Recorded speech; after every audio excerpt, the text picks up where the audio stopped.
할렐루야. 오늘은 6월 2일 월요일입니다. 오늘도 정시 매일 예배를 들으시는 성도님들 한 분 한 분 사랑하고 축복합니다. 다 같이 사도신경으로 우리의 신앙을 고백하며 예배의 자리로 나가겠습니다.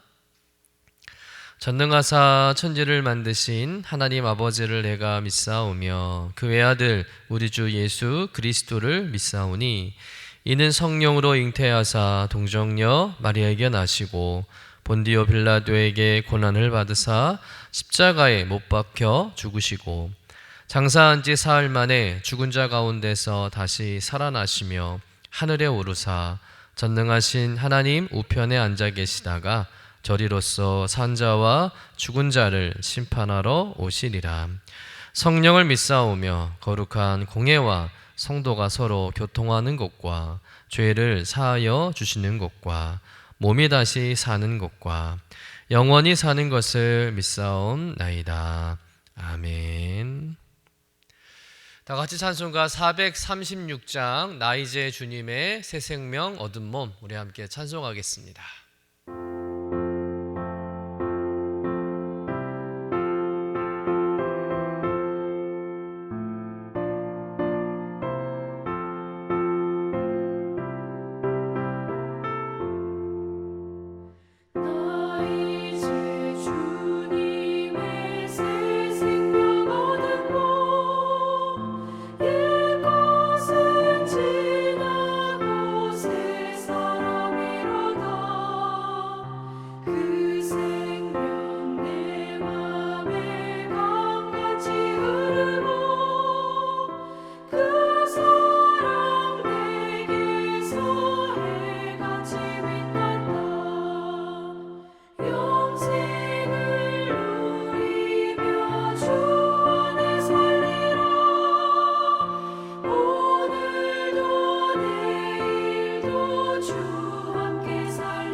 오늘 우리에게 주시는 하나님의 말씀은 민수기 32장 1절에서 15절까지의 말씀입니다. 함께 받들어 읽겠습니다. 루벤 자손과 갓 자손은 심히 많은 가축대를 가졌더라. 그들이 야셀 땅과 길르앗 땅을 본즉 그곳은 목축할 만한 장소인지라. 갓 자손과 루벤 자손이 와서 모세와 제사장 엘르아살과 회중 지휘관들에게 말하여 이르되 아다롯과 디본과 야셀과 니므라와 헤스본과 엘르알레와 스밤과 느보와 부온 곧 여호와께서 이스라엘 회중 앞에서 쳐서 멸하신 땅은 목축할 만한 장소요 당신의 종들에게는 가축이 있나이다. 또 이르되 우리가 만일 당신에게 은혜를 입었으면 이 땅을 당신의 종들에게 그들의 소유로 주시고 우리에게 요단강을 건너지 않게 하소서. 모세가 갓 자손과 루벤 자손에게 이르되 너희 형제들은 싸우러 가거늘 너희는 여기에 앉아 있고자 하느냐. 너희가 어찌하여 이스라엘 자손에게 낙심하게 하여서 여호와께서 그들에게 주신 땅으로 건너갈 수 없게 하려 하느냐. 너희 조상들도 내가 가데스 바냐에서 그 땅을 보라고 보냈을 때에 그리 하였었나니 그들이 에스골 골짜기에 올라가서 그 땅을 보고 이스라엘 자손을 낙심하게 하여서 여호와께서 그들에게 주신 땅으로 갈 수 없게 하였었느니라. 그때 여호와께서 진노하사 맹세하여 이르시되 애굽에서 나온 자들이 20세 이상으로는 한 사람도 내가 아브라함과 이삭과 야곱에게 맹세한 땅을 결코 보지 못하리니 이는 그들이 나를 온전히 따르지 아니하였음이니라. 그러나 그나스 사람 여분네 아들 갈렙과 눈의 아들 여호수아는 여호와를 온전히 따랐느니라 하시고 여호와께서 이스라엘에게 진노하사 그들에게 40년 동안 광야에 방황하게 하셨으므로 여호와의 목전에 악을 행한 그 세대가 마침내는 다 끊어졌느니라.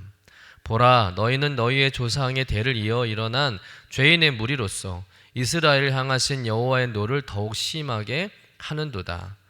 너희가 만일 돌이켜 여호와를 떠나면 여호와께서 다시 이 백성을 광야에 버리시리니 그리하면 너희가 이 모든 백성을 멸망시키리라. 이는 하나님의 말씀입니다. 아멘. 오늘 본문은 모세 일생 가운데 마지막 사건에 해당되는 말씀입니다. 이미 모세는 가나안 땅에 들어가지 못하게 되었고 대신 후계자로 여호수아를 세우게 되죠.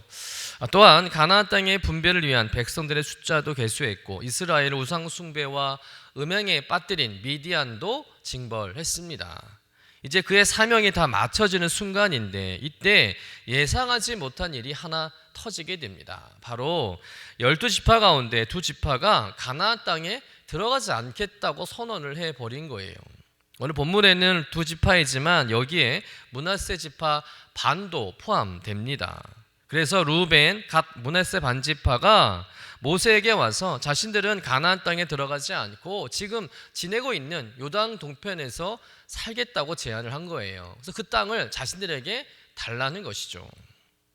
그러면 이들이 가나안 땅에 들어가지 않으려는 그 이유가 무엇일까? 우리 1절 말씀을 같이 한번 읽어보겠습니다. 루벤 자손과 갓 자손은 심히 많은 가축대를 가졌더라. 그들이 야셀 땅과 길르앗 땅을 본즉 그곳은 목축할 만한 장소인지라. 자, 이 지파들은 가축대가 많았습니다. 게다가 지금 그들이 머물고 있는 요단 동편의 길르앗 땅은 목축을 하기에 너무나 좋은 땅처럼 보이는 거예요. 그래서 그들은 요단강을 건너지 않고 요단 동편에 머물겠다는 겁니다. 하나님께서 복 주셔서 소유가 늘어나고 물질적으로 부유해지니까 약속의 땅인 가나안에 가지 않겠다는 거예요. 이들은 지금 자신들의 풍성한 소유로 인해서 가나안 땅에 들어가야 할 자신들의 사명을 외면하고 망각하고 있다는 것이죠. 이런 그들을 향해서 모세가 뭐라고 말합니까? 우리 7절 말씀 같이 한번 읽어보도록 하겠습니다. 너희가 어찌하여 이스라엘 자손에게 낙심하게 하여서 여호와께서 그들에게 주신 땅으로 건너갈 수 없게 하려 하느냐. 이들의 요구는 가나안 정복 전쟁을 앞둔 이스라엘 자손을 낙심하게 하는 일이라고 모세가 말했다는 거예요. 여러분, 지금 이스라엘 백성들은 모두가 힘을 합쳐서 가나안 정복 전쟁을 준비할 때입니다. 서로 격려하고 응원하며 힘을 모아야 할 때라는 것이죠. 그런데 12지파 가운데 3지파가 자신들은 가나안 땅에 들어가지 않고 요단 동편에 살겠다는 거예요.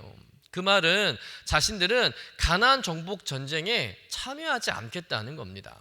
남들은 그 땅을 차지하기 위해서 전쟁에 나가는데 자신들은 그 전쟁에 나가지 않겠다는 겁니다.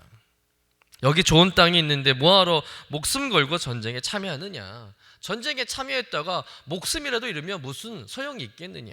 그러면서 자신들은 지금 거하고 있는 요단 동편에 살겠다고 모세에게 말하면서 그 땅을 자신들에게 달라고 요구하고 있는 겁니다.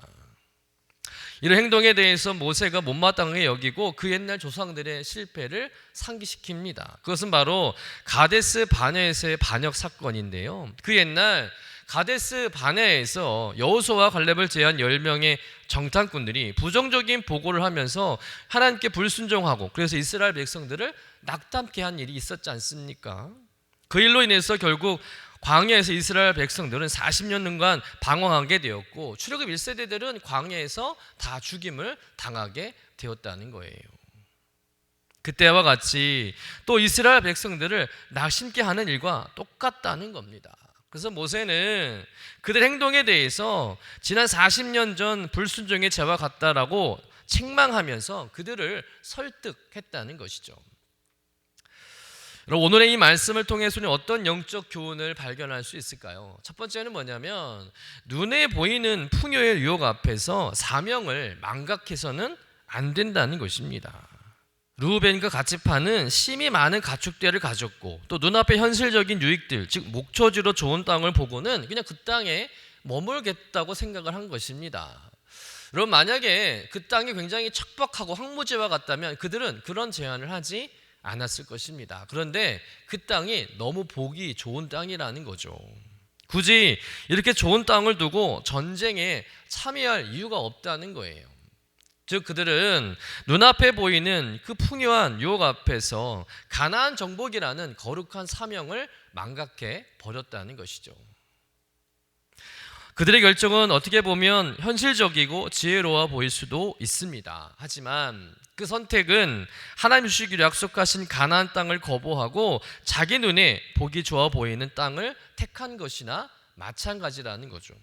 이는 마치 창세기 13장에서 아브라함의 조카 롯이 물질적인 풍요를 따라 소돔과 고모라 땅을 선택한 결정과 매우 비슷하다는 것이죠. 그러나 롯은 눈에 보이는 그 비옥한 땅을 선택했지만 그 땅은 결국 하나님의 심판을 받는 땅이 되어버리고 말았습니다. 하나님의 뜻보다 자신의 판단과 생각을 우선시한 결과라는 것이죠. 지금 르우벤과 갓지파 역시 하나님의 뜻, 하나님의 부르심, 공동체의 사명보다 자신들의 뜻과 판단을 앞세워서 눈에 좋게 보이는 현실 중심의 신앙 결정을 해버린 거예요. 사명보다 상황을 따르는 신앙이 되어버린 것입니다. 오늘날도 이와 같은 유혹은 끊임없이 우리를 시험하고 있다는 것이죠. 하나님은 분명히 우리를 부르시는 방향이 있습니다. 사명도 주셨다는 거예요. 그런데 조금 더 편하고 안정된 길, 덜 헌신해도 괜찮은 길이 있다면 그 길을 선택하려고 한다는 것입니다. 돈이 되고 유익이 되는 것이 눈앞에 보이면 우리의 마음이 쉽게 흔들린다는 것이죠. 여러분, 눈에 보이는 풍요는 하나님의 축복일 수도 있지만 동시에 우리의 신앙을 흐리는 강력한 유혹이 될 수 있다는 것을 명심하시기를 간절히 축원합니다. 성경에도 분명히 경고하고 있지 않습니까? 요한 1서 2장 16절 말씀인데요. 같이 한번 읽어보겠습니다. 이는 세상에 있는 모든 것이 육신의 정욕과 안목의 정욕과 이생의 자랑이니 다 아버지께로부터 온 것이 아니요 세상으로부터 온 것이라. 육신의 정욕, 안목의 정욕, 이생의 자랑은 겉으로 보기에 좋아 보이는 것을 선택하고 결정하려는 인간의 죄악된 본성을 가리키는 것입니다. 르우벤과 갓지파가 요단 땅을 선택한 것도 바로 그런 이유라는 거예요.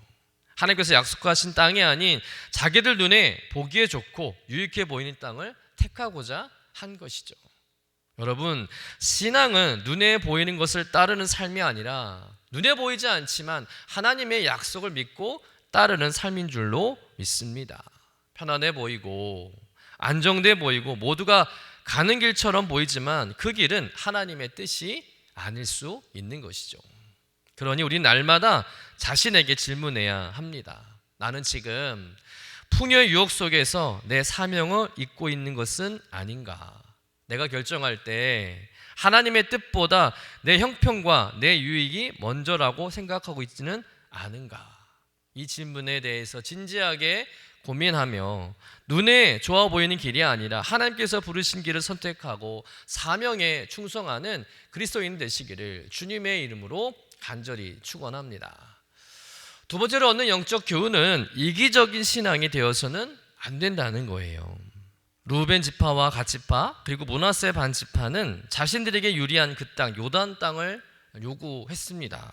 그것은 가축을 많이 가진 그들에게는 가장 경제적이고 실리적인 선택일 수도 있습니다. 그러나 그 선택은 전체 이스라엘 공동체를 외면한 이기적인 선택이라는 것이죠.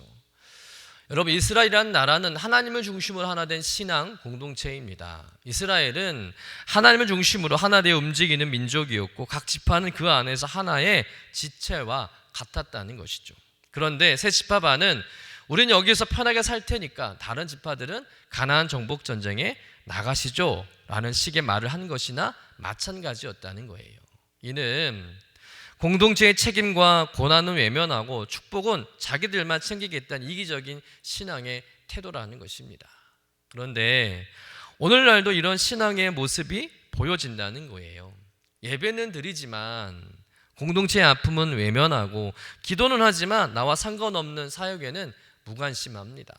섬김은 하지만 내가 편한 시간, 내가 원하는 시간에만 한다는 것이죠. 저마다 나만 편하면 되고 내가 좋으면 된다라는 이기적인 신앙의 모습으로 신앙생활할 때가 많다는 것입니다. 여러분, 신앙은 공동체의 고통을 함께 짊어지고 공동체의 사명을 함께 이루는 것인 줄로 믿습니다.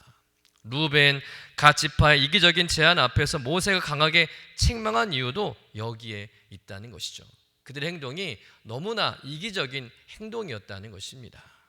여러분, 이기적인 믿음으로는 절대 하나님의 나라를 세울 수가 없습니다. 점점 개인주의화되는 시대 속에서 교회는 함께 싸우고 함께 힘을 모으고 함께 순종하며 하나님의 뜻을 이뤄가는 공동체적 신앙의 가치를 회복해야 할 줄로 믿습니다. 서로 짐을 나누고 함께 울고 함께 웃는 행복한 신앙 공동체를 만들어가야 한다는 것이죠. 여러분, 하나님께 주신 축복과 은혜를 나만의 안락을 위해 사용하는 것이 아니라 다른 사람들을 세우고 또 공동체를 회복하고 하나님의 뜻을 이루는 데 사용하시는 여러분 되시길 주님의 이름으로 간절히 축원합니다. 기도하겠습니다. 하나님 아버지, 오늘 말씀을 통해서 우리의 마음을 다시 깨우쳐 주심을 감사드립니다. 르우벤과 갓 지파처럼 우리가 눈앞의 풍요와 안락함만을 바라보다 하나님이 부르시는 그 사명을 잊고 있는 것은 아닌지 돌아봅니다. 주님, 우리가 좋아 보이는 땅이 아니라 하나님이 말씀하신 땅을 선택하게 하시고 눈앞의 이익보다 하나님의 뜻을 따라가는 믿음을 갖게 하여 주옵소서. 또한 이기적인 신앙에서 벗어나 공동체의 고통을 함께 짊어지고 공동체의 사명을 함께 감당하는 믿음의 사람 되게 하여 주옵소서. 서로를 돌아보고 또 함께 순종하고 함께 기뻐하는 한몸된 공동체 되게 하여 주시옵소서. 점점 개인주의화되어가는 세상 속에서 오히려 우리는 더 깊은 연합과 책임 또 헌신의 신앙을 회복하게 하시고 그래서 주님이 기뻐하시는 교회, 주님의 영광을 드러내는 공동체를 만들어가게 하여 주옵소서. 감사드리며 거룩하신 예수님의 이름으로 기도드립니다. 아멘. 하늘에 계신 우리 아버지여, 이름이 거룩히 여김을 받으시오며 나라가 임하시오며 뜻이 하늘에서 이루어진 것 같이 땅에서도 이루어지이다. 오늘 우리에게 일용할 양식을 주시옵고 우리가 우리에게 죄 지은 자를 사하여 준 것 같이 우리 죄를 사하여 주시옵고 우리를 시험에 들게 하지 마시옵고 다만 악에서 구하시옵소서. 나라와 권세와 영광이 아버지께 영원히 있사옵나이다. 아멘.